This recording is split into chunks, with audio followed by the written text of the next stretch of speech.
नमस्कार दोस्तों, बहुत बहुत स्वागत आप सभी का हमारे इस YouTube चैनल विधिटेरिया में।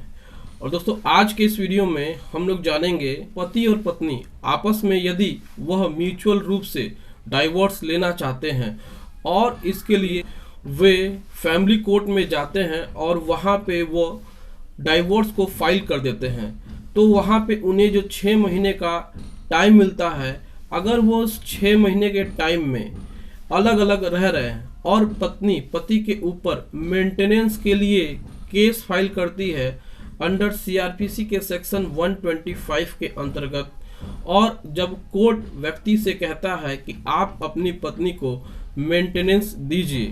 तो यदि पत्नी पति से मेंटेनेंस लेती है लेकिन वह फ्रॉड तरीके से मेंटेनेंस लेती है, कहने का मतलब यह है कि पति से जब कोर्ट एक मेंटेनेंस देने के लिए कहता है, मान लीजिए कि पत्नी पति से 18,000 या 20,000 रुपये प्रति माह मेंटेनेंस लेती है, लेकिन अचानक से उसके मेंटेनेंस की जो रकम है वह डिमांड बढ़ जाती है, और साथ ही साथ वह पत्नी अपने पति को धमकी देती है कि यदि तुम मुझे और पैसे नहीं दोगे तो मैं तुम्हारे खिलाफ दहेज उत्पीड़न का भी केस कर सकती हूँ। तो इस कंडीशन में पति को क्या करना चाहिए और इस कंडीशन में पति को कैसे अपना बचाव करना चाहिए, आज के इस वीडियो में हम लोग इस बात को समझेंगे और जानने की कोशिश करेंगे कि वह बचाव के रास्ते क्या है। तो बने रहिए इस वीडियो में शुरू से लेकर अंत तक। ये वीडियो बहुत ही इन्फॉर्मेटिव है, और यदि आप हमारे इस चैनल पे नए हैं तो आप हमारे चैनल विधिटेरिया को सब्सक्राइब जरूर कर लीजिएगा, साथ ही साथ बेल आइकन दबा के नोटिफिकेशन भी ऑन कर लीजिएगा, ताकि आपको कानून संबंधित लेटेस्ट जानकारियां इस चैनल के माध्यम से मिलती रहे। चलिए दोस्तों, देखते हैं।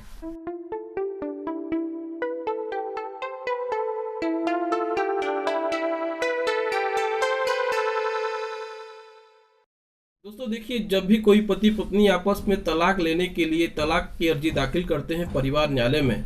और उसके बाद उनको 6 महीने का टाइम दिया जाता है कि वो अलग रहें और फिर से वो अपने विचारों पे सोचकर एक बार फिर से तलाक की अर्जी दाखिल करें, तो इन 6 महीने की पीरियड में जब पत्नी पति के ऊपर मेंटेनेंस के लिए सीआरपीसी के सेक्शन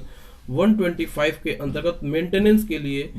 चार्ज करती है या फिर मुकदमा करती है, और कोर्ट जब पति से कहता है कि आप अपनी पत्नी को 18,000 रुपये या 20,000 रुपये हर महीने पत्नी को देंगे, तो पति इस कंडीशन को मान लेता है और वह अपने पत्नी को हर महीने 18 से 20,000 रुपये कोर्ट के आदेश अनुसार देने लगता है।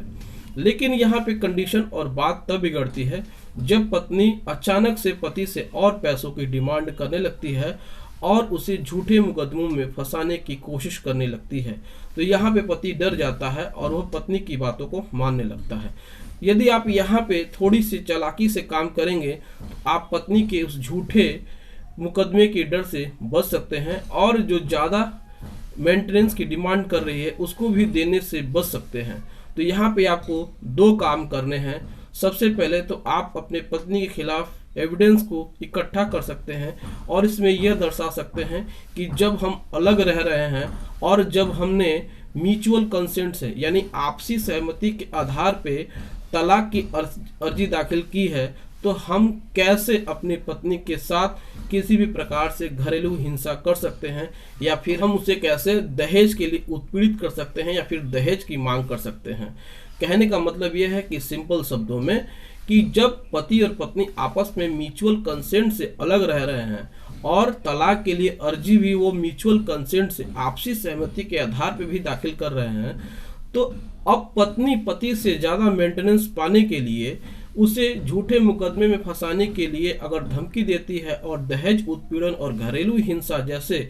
आरोप लगाती है, तो पति इससे एकदम बच सकता है, क्योंकि दोनों लोग आपसी सहमति के आधार पे ही परिवार न्यायालय में गए थे और वहां पे वह आपसी सहमति के आधार पे ही सारे डॉक्यूमेंट पे उन्होंने साइन भी किया था। तो इस आधार को पति को बना करके उस पत्नी के खिलाफ यदि वो फोन कॉल से ऐसी बातें करती है तो उसको रिकॉर्ड कर लेना चाहिए। यदि वो किसी भी तरीके से इलेक्ट्रॉनिक माध्यम से कोई संदेश भेजती है, व्हाट्सएप करती है, फेसबुक करती है, तो उसको भी पति को रिकॉर्ड को स्टोर कर लेना चाहिए और उसके खिलाफ पुख्ता सबूत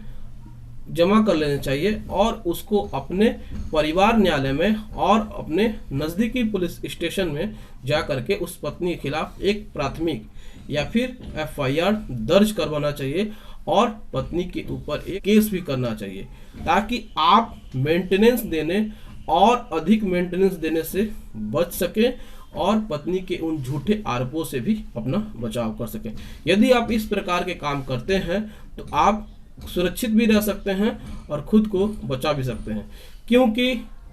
समाज में ऐसी चीज़ें देखने को मिलती रहती हैं, इसलिए ऐसी बातों को ध्यान देना बहुत ही ज़रूरी होता है। तो दोस्तों, यह वीडियो आपको कैसा लगा कमेंट सेक्शन में कमेंट करके बताइएगा, और यदि आपको किसी भी प्रकार से कोई भी दिक्कत हो तो आप अपने कमेंट सेक्शन में जा करके वहाँ पे कमेंट कर सकते हैं, अपना व्हाट्सएप नंबर दे सकते हैं, आपको विधिटेरिया चैनल के माध्यम से पूरी की पूरी सहायता की जाएगी। तो दोस्तों, यदि आपको ये वीडियो पसंद आएगा तो इस वीडियो को लाइक करिएगा,